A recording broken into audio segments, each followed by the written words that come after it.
Welcome back to my channel. ఇంకా మా వారు మార్నింగ్ పూజ చేయడం స్టార్ట్ చేశారు. పూజ చేసేసి దీపారాధన చేసుకొని మేము చప్పుండ్రాలు చేస్తామన్నమాట గణేష్జీకి. అలా చప్పుండ్రాలు చేసేసి దానిపైన అలా పాలు, చక్కెర, నెయ్యి, ఇంట్లో ఉన్న వాళ్ళందరం కూడా అలా వేస్తాము.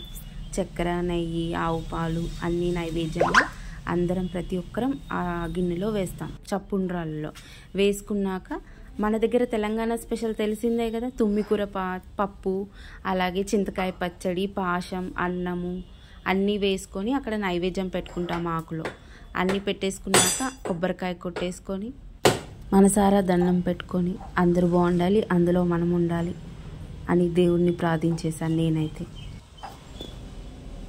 जय गणेश जय गणेश जय गणेश देवा, माता जाकी पार्वती पिता महादेवा, एक दंत दयावंत चार भुजा वाले, माते सिंदूर मेरी मूष की सवारी, पान चले फूल चढ़े और चढ़े देवा, लड्डूवन की भोग जड़े संत करे సేవా.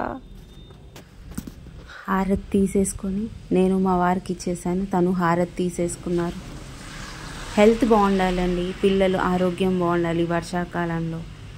అలా చేసేసుకున్నాక అక్షంతలు అయ్యవారి దగ్గర, గణపతి దగ్గర వేసుకొని కొన్ని మన తలపైన వేసుకోవాలి అని మా ఇంట్లో పెద్దవాళ్ళు చెప్తారండి. అలా మా వారు వేసేసుకున్నారు. తర్వాత నేను కూడా వేసేసుకున్నాను. మెయిన్ అంతా పూజ అయిపోయిన తర్వాత అలా సాక పెడతాం మేము. ప్రతి పండక్కైనా ఏ పండక్కైనా నైవేద్యం పెట్టి అలా సాక పెట్టి దండం పెట్టుకుంటాం. ఇది స్టవ్ దగ్గర, ఇది మా ఎలుక వాహనం, మా మామయ్య గారి దగ్గర కూడా పెట్టుకుంటాం.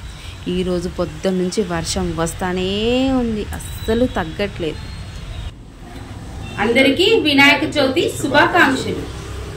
ఇంట్లో పూజ అయిపోయాక మా ఇంటి దగ్గర గణేష్ గడ్డ టెంపుల్కి వెళ్ళామన్నమాట. అది రుద్రారంలో ఉంటుంది, చాలా ఫేమస్ అన్నమాట.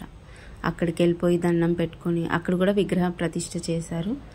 అక్కడ కూడా హోమం చేస్తే ఆశీర్వాదం తీసుకొని చక్కగా అయ్యవారి దగ్గర ఎందుకో గాడ్ బ్లెస్సింగ్ అనిపించింది, అనుకోకుండా వెళ్ళాము. బాగా ఉంది, చాలా మంచిగా అనిపించింది.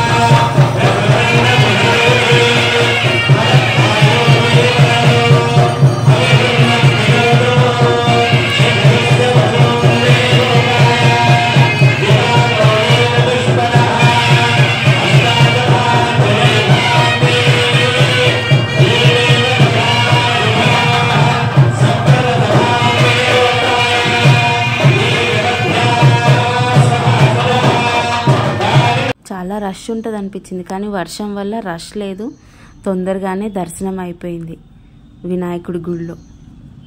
108 ప్రదక్షిణాలు చేస్తారండి ఎవ్రీ వెడ్నెస్డే. అక్కడ చాలా బాగుంటుంది. హోమం చేశారు, చూడడానికి చాలా బాగా అనిపించింది వినాయకుడి హోమం.